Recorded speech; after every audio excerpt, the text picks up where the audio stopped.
Hey guys, it's Mishel, Deception Bytes, and I have something interesting to bring you guys today. Q has not posted, so there are no Q posts to go over, but I found this last night and I looked into it a little bit more, and then I looked into it some more today, and I just can't stop thinking about this.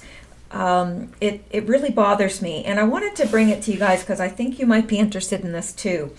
It's quite fascinating, and I found apparently this is her name is Latifa al Maktoum, and she is the daughter of Sheikh Mohammed bin Rashid al Maktoum, and he's the prime minister of the United Arab Emirates, and he's the ruler of the Emirate of Dubai.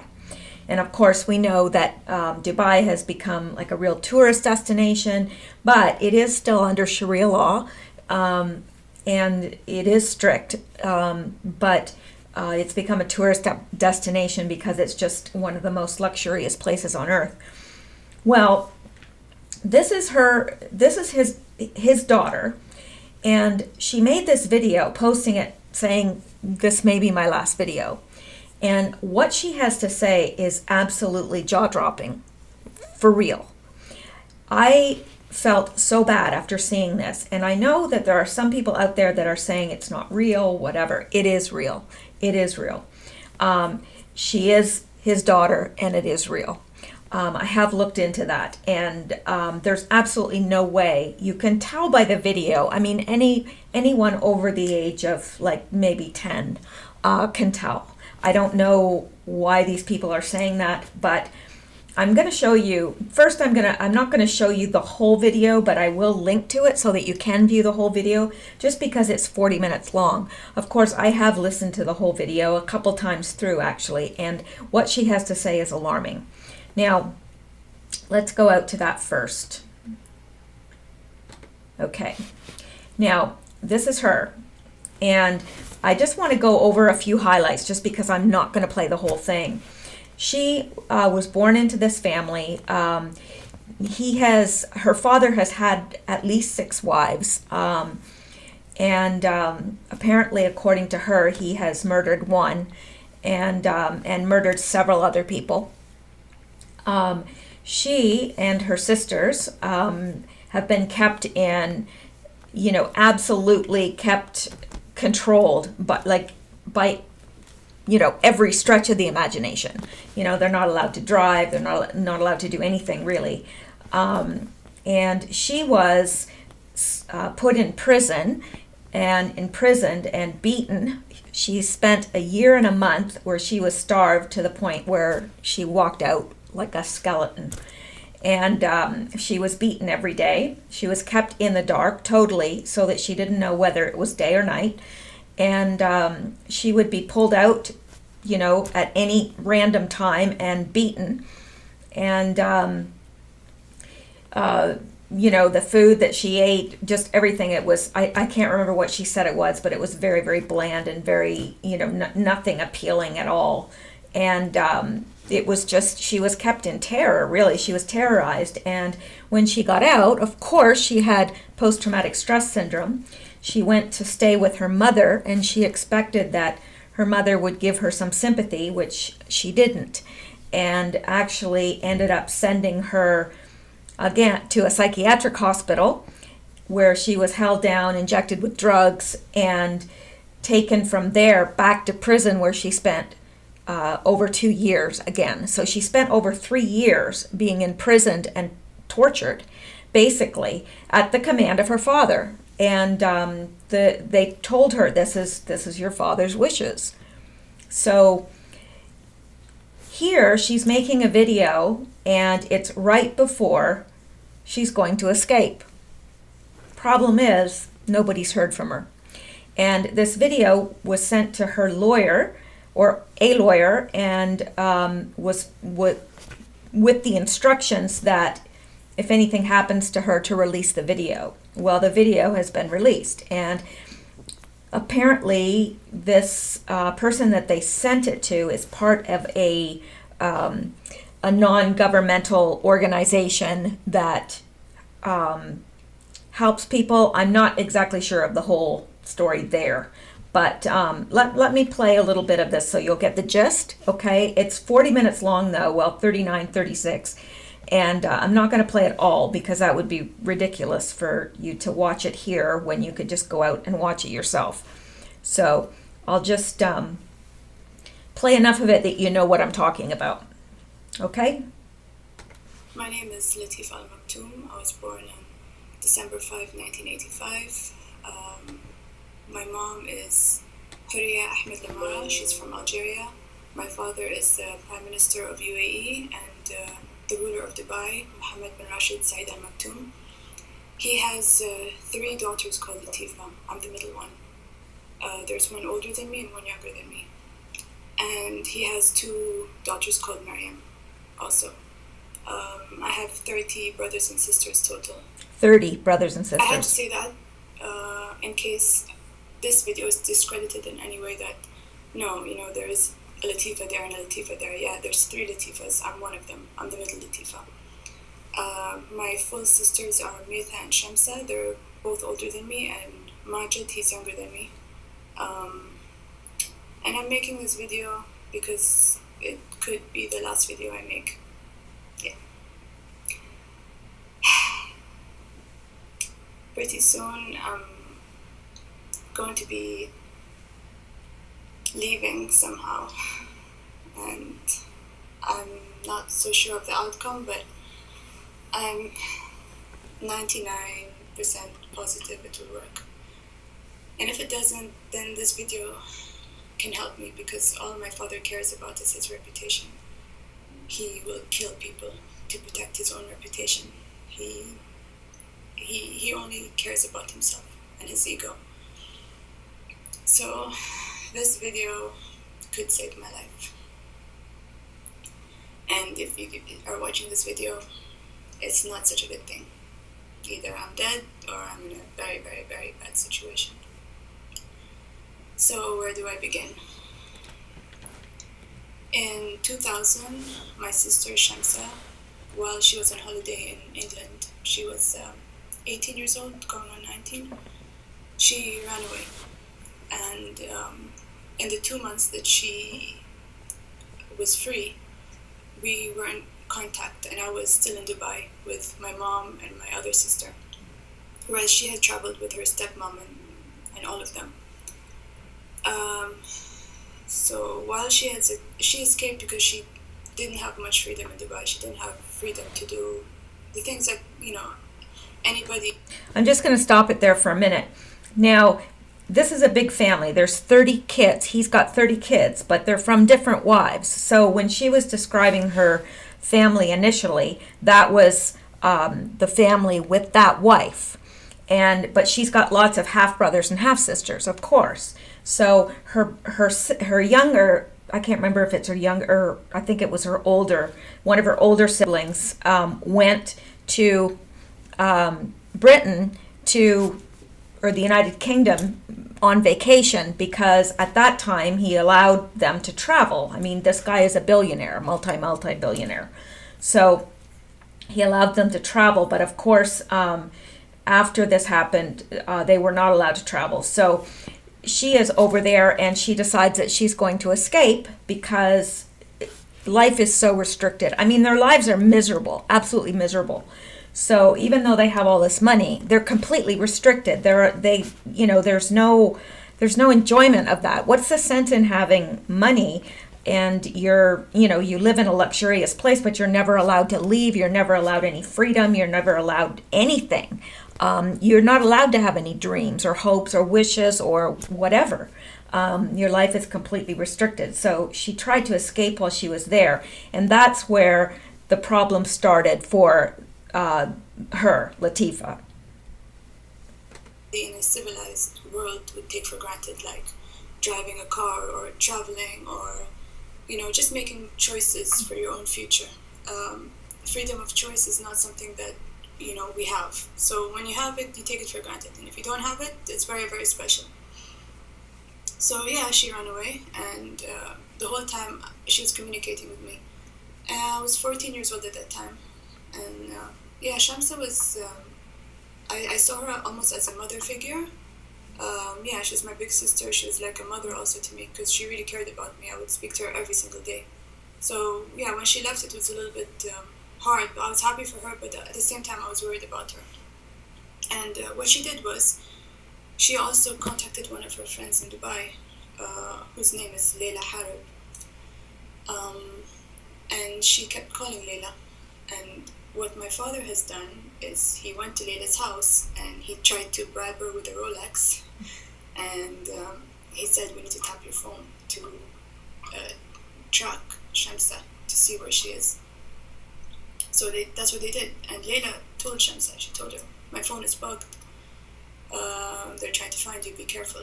And Shamsa told me that, and I told her, stop calling Leila, because if you call her, they're going to find you. I think she was very lonely in the UK by herself. She had nobody else to talk to, so she talked to us and she kept talking to Leila. So, yeah, after 2 months, they found her. Basically, she was on the streets, and a bunch of guys in a car just drove up. They found her, they grabbed her, kicking and screaming, threw her in the car. And she was driven somewhere by helicopter. She was driven to a helicopter somehow, ended up in France, and from France she came to Dubai. She was drugged on the plane.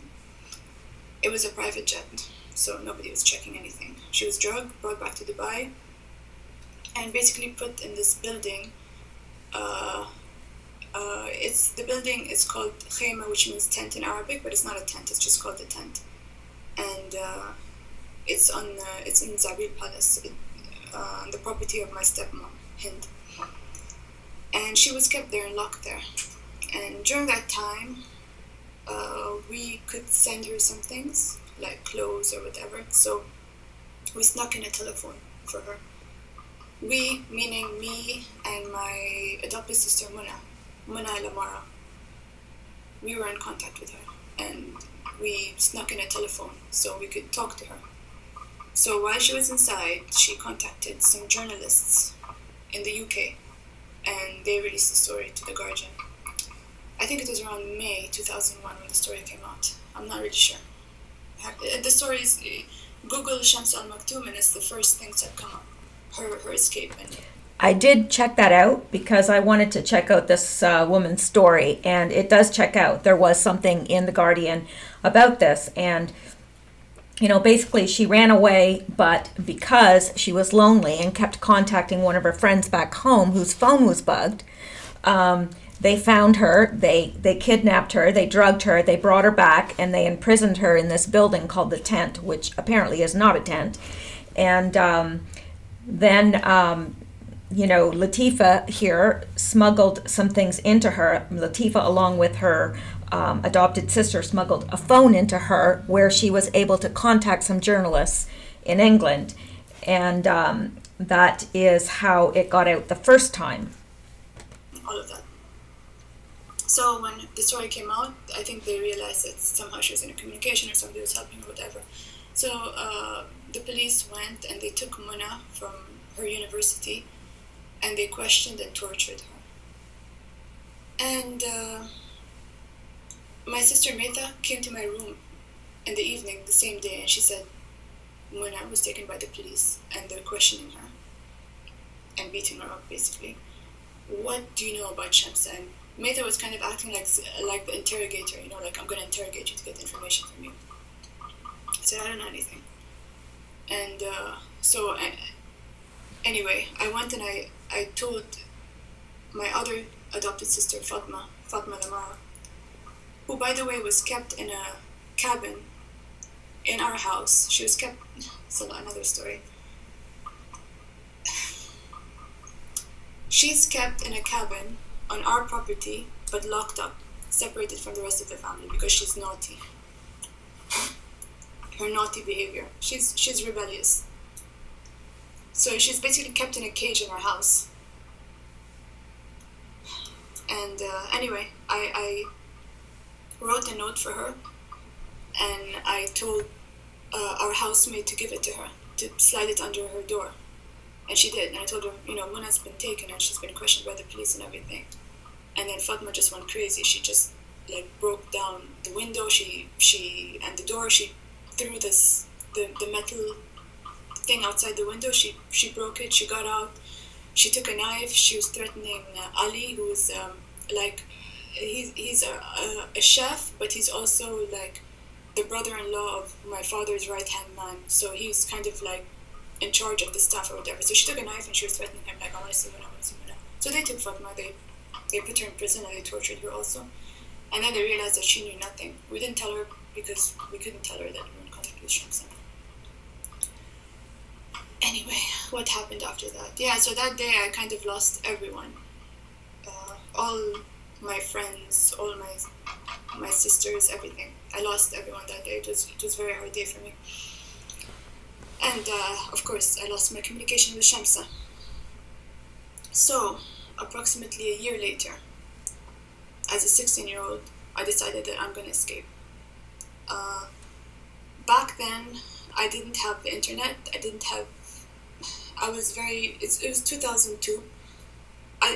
Internet existed, but I didn't have it. They wouldn't allow me to have internet. I didn't have internet, I didn't have a phone. The only phone I had was given to me by my friend. So it wasn't approved by my family or anything. So I decided I'm going to escape. I'm going to leave UAE. I'm going to find a lawyer in another country. Like, I'm going to go to Oman. I'm going to just go there and I'm going to find a lawyer or something, and I'm going to help Shamsa. In the worst case scenario, if they catch me, they're going to put me with her. I'm going to be in prison with her, so at least I can see her and I'm happy, and she knows that she has somebody with her and she's not going to do anything crazy. She's not going to hurt herself. She has her sister with her, so she's not going to do anything, you know? So I was thinking either I get her help or I get put in prison with her. So in 2002, I escaped. And they caught me at the border, and yeah, like, I was very, very naive. I thought you could just go. I thought you can just, there's like a border, and then there's like sand or what. I didn't realize what the border looks like. I've never been to a border in my life. I didn't have the internet to research it. I didn't have anyone to talk to give me advice. I couldn't. I was totally by myself. I had no one. Nobody even knew what, like, I mean, my friends around me in school, like, they didn't know what I was going through. I couldn't talk to anybody about it. So, yeah. And I wasn't allowed out. I wasn't allowed to go outside. Like, I was going to school. I would sometimes go to the family's stables to horse ride. And apart from that, I didn't do anything else. And then I went home. So I didn't know anything. So yeah, they caught me at the border basically, and then they found out who I was. They brought me back to Dubai, and my father's right-hand man put me in prison under my father's orders, and then all his CID guys, they put me in prison and they tortured me.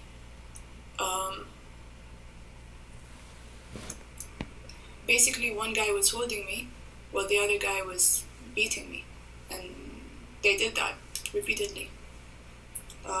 I think the first time they tortured me, I didn't feel any pain because I was in so much shock. It was like somebody was hitting me through a pillow or something. I could see what they were doing, but I was like, are they just destroying my body? What's going on? I didn't even, the pain didn't register because I think I was in so much shock, and it was a long day with little sleep, and the pain didn't, I didn't feel the pain, and it was like a half-hour torture session. And then the next times I was tortured, it was for 5 hours.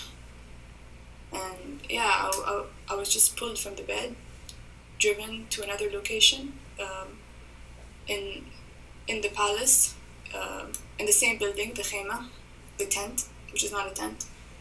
And yeah, they tortured me.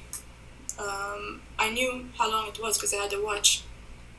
And they told me that your father told us to beat you until we kill you. That's his orders, your father's orders.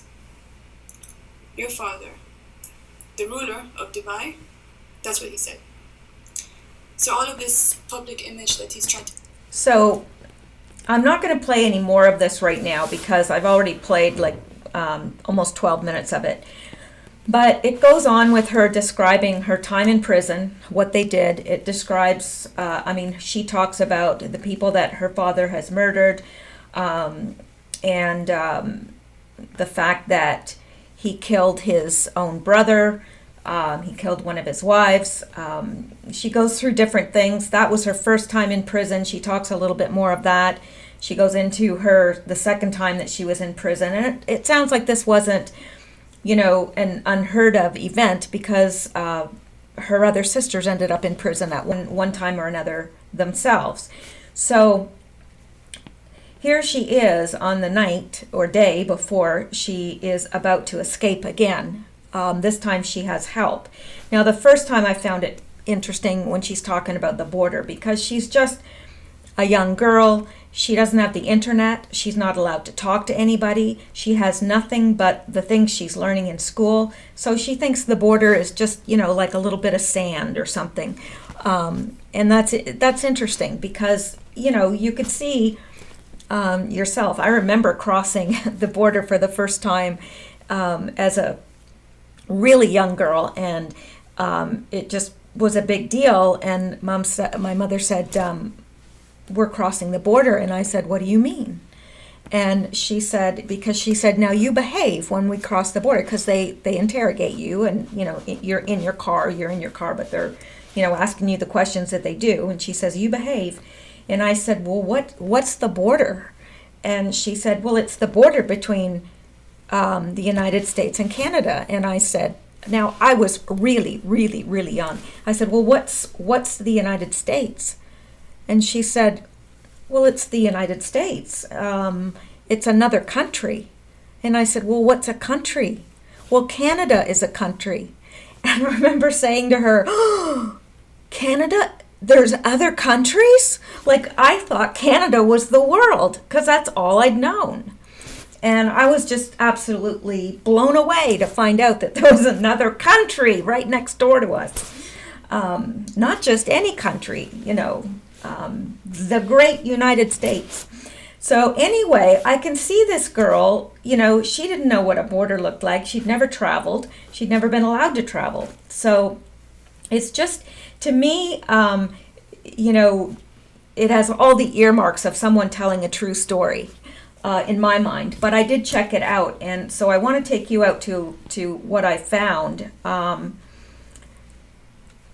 Just 1 second here till I go back to my notes.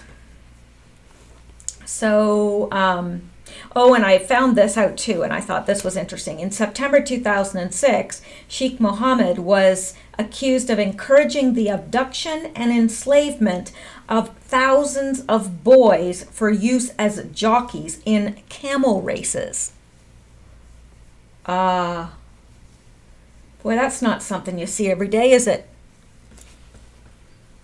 Unbelievable. Now, before I take you to a couple news articles, I want to show you this guy, okay? I just want to show you this guy. Now, as soon as I saw this guy, I was like, okay, this girl's telling the truth.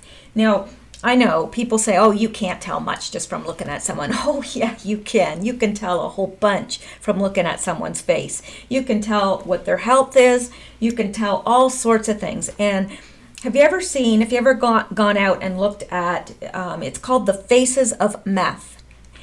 Dramatic. It's people, how they looked before they started meth, and then how they looked afterwards. It's unbelievable. I encourage you to go out and look at it if you haven't, because it's mind-blowing. But I've also seen pictures of people before they turned to Satanism or, the occult or whatever. You can see before and after, you can see it in them. So nobody can tell me that, oh, no, you can't tell that just from looking at a person. There's a whole lot you can tell from looking at a person. So after saying that, let's take a look at her father. That's the first picture. Now, this gives me nightmares, and I don't even know, sorry, I'm trying to make this bigger for you, and I don't know what I just did here. Oh, for heaven's sakes. Let's go down here. There we go. Make it bigger for you, just to give you nightmares. Now, And I don't know what's going on with those eyes, but those eyes freak me out. And here's another picture of him. Now, that is not the eyes of a benevolent man. I don't care what you say. It's not. I wouldn't trust this man to go to the corner store for me. Now, of course, he's a multi-billionaire, so the chances of me asking him to go to the corner store are very, very slim. But I'm just saying. And the dude needs to shave his ears. I'm sorry. Just, that's revolting. His ears, like, I mean, ooh, those ears look like, I don't know. Like, look at how long they are.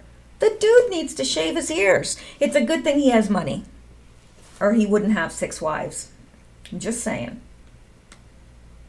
A little bit of ear grooming goes a long way in a woman's world. I'm just saying. Okay. Now, here he is with the royal couple.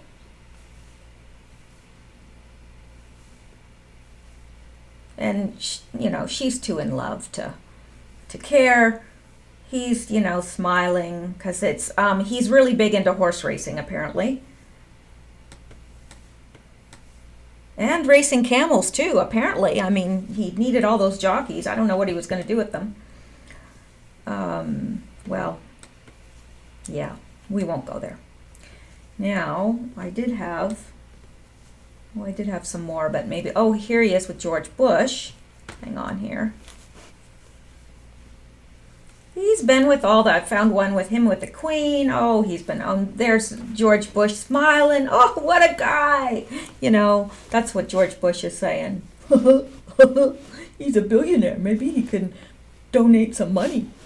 And with a falcon, what that's all about, I don't know.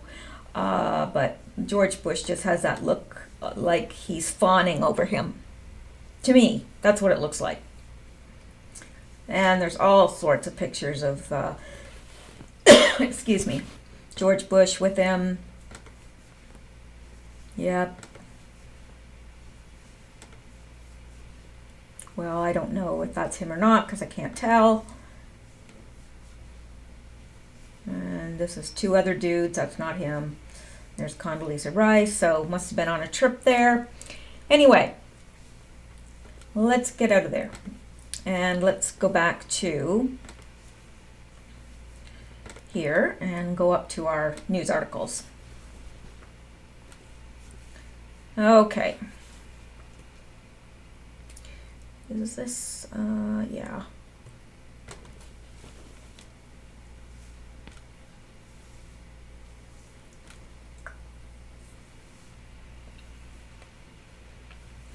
All right, so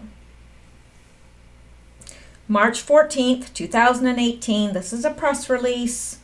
UK non-governmental organization, they're the ones that are saying this, detained in Dubai on behalf of clients Sheikh, Latifa, and Hervé Jobert. Now, he was apparently helping her to escape. It was his boat that they were found on, and they were almost to India when they were caught.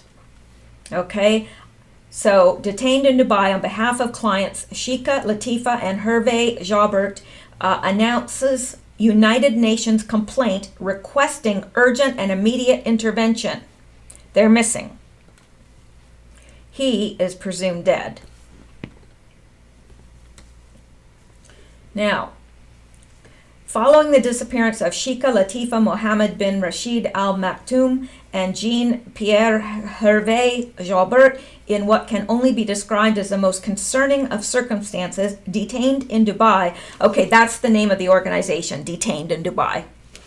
As per wishes of the parties before their disappearance, has instructed Guernica 37 International Justice Chambers in London to file an immediate complaint with the UN Special Procedures Branch, specifically the UN Working Group on Enforced or Involuntary Disappearances, the UN Working Group on Arbitrary Detention, the UN Special reporter on torture, inhumane and degrading treatment, and the UN Office of the High Commission for Human Rights, requesting their urgent and immediate intervention.